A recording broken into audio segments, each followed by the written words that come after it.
Hi and welcome to my YouTube channel, which aims to teach people the basics about financial advice, financial well-being and financial products, and it will also track my development towards reaching my financial goals. I'm Dave and I currently work in financial services, and it amazes me the number of people who don't understand the basics of finance or financial products, mainly because we don't teach people about them in school, or we consider it to be taboo to talk about finances and financial products or our financial well-being to friends and family or the wider audience.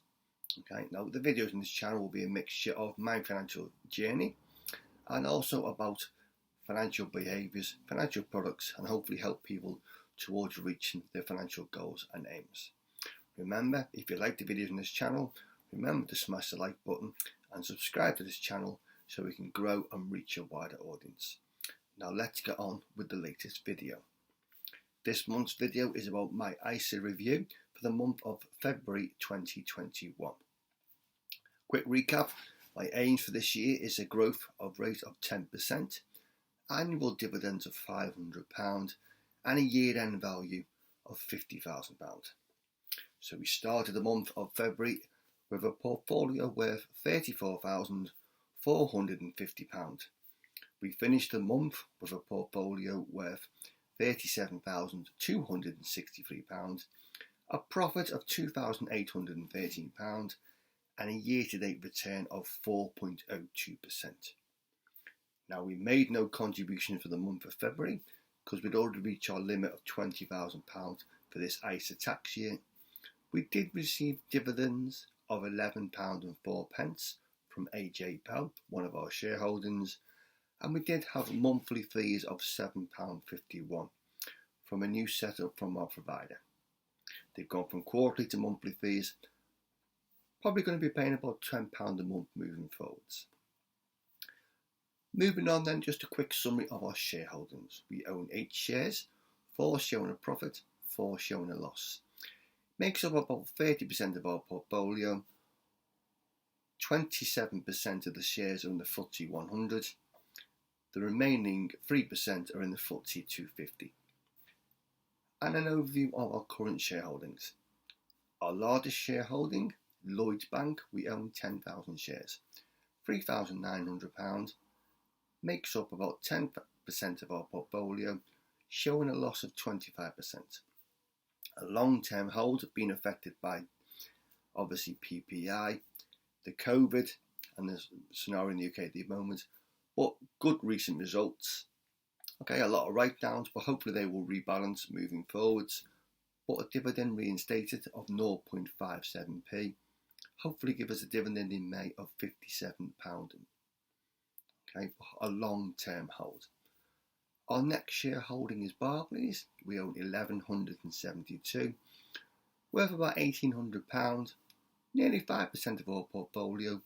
We are showing a profit of 21% since we bought it.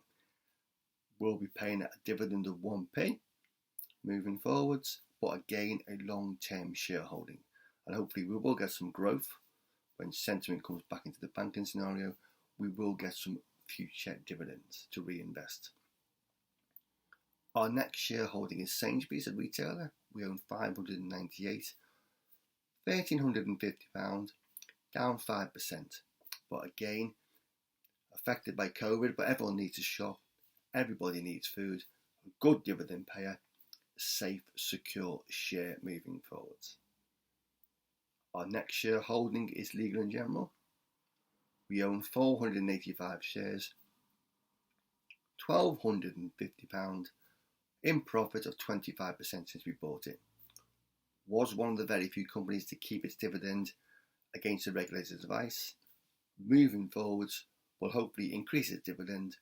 A safe, secure company, got some great insurance products, some great investments, and it has a great load of pensions business.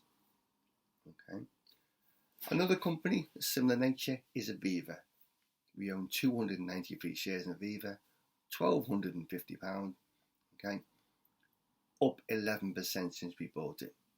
Again, a safe, secure company.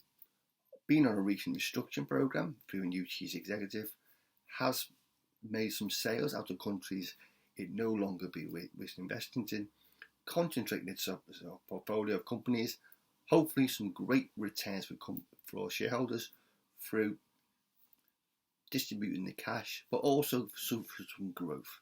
So a long-term shareholder holding hopefully will give us some great dividends moving forwards. Our next shareholding is AJ Bell, the platform and investment advisor. We own 237 shares, £1,000, a level since we bought it, but it's got some great numbers the last few months, attracting a lot of customers through self-investment on the platforms, but it's growing some great numbers also when it's investments or assets under management. So a long-term shareholding moving forward. But in relation to this portfolio, hopefully a nice growth stock moving forwards. And who knows, maybe one day in the FTSE 100. Our next shareholding is HSBC, the Worldwide Bank.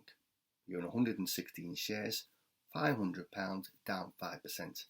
Again, sentiment towards the banks, but a much wider worldwide presence, and hopefully moving forwards, some good dividends will be reinstated, which pays a quarterly dividend.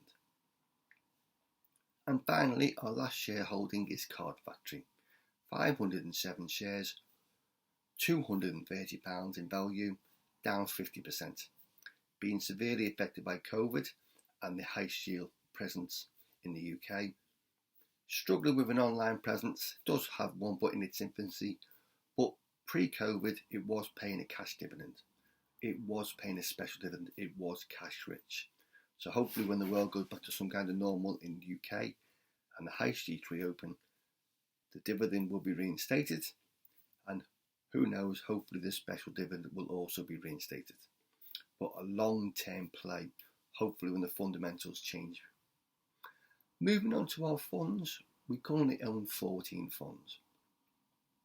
13 in profit, 1 in loss. Funds make up 70% of our portfolio, predominantly UK based. 54% of the portfolio is in the UK, 25% is in the US, 21% is in Asia. A quick overview of our main shareholding. Okay, our largest shareholding is Ballet Gifford Positive Change.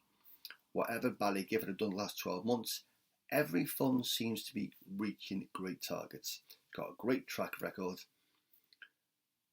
Portfolio worth £3,800, 10% of our portfolio, in profit of 26%. Our next shareholding is the Legal and General Technology Index, £3,400, nearly 10%, up 38% since we bought it. But obviously the fad in the US, a lot of the technology firms have done very well. Hopefully we'll move forwards, but a long-term hold. Our next portfolio is the Global Equity Fund, £2,800, 8% of our portfolio, in profit of 39%. It was bought, obviously giving me a wider perspective, but some great shareholdings in to give me some diversification in the fund.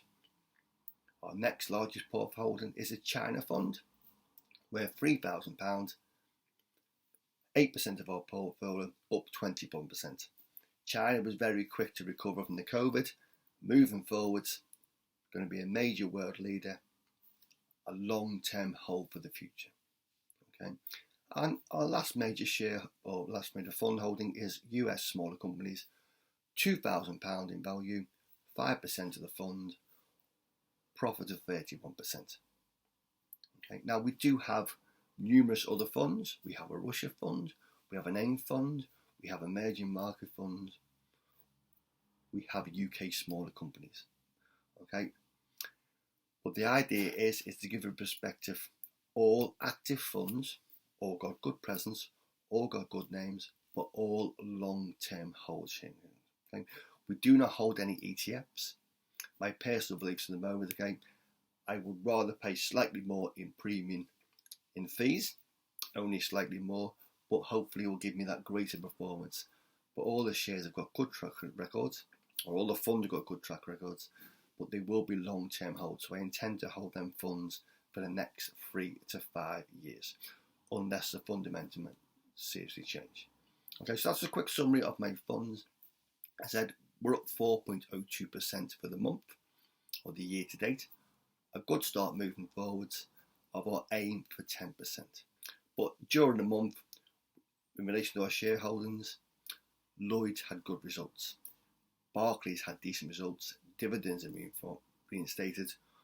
Hopefully, moving forwards, it will give us the dividends and reinvest across our existing shareholdings or our existing funds. And remember, if you like the videos, smash the like button, subscribe to the channel, and we'll see you in the next video.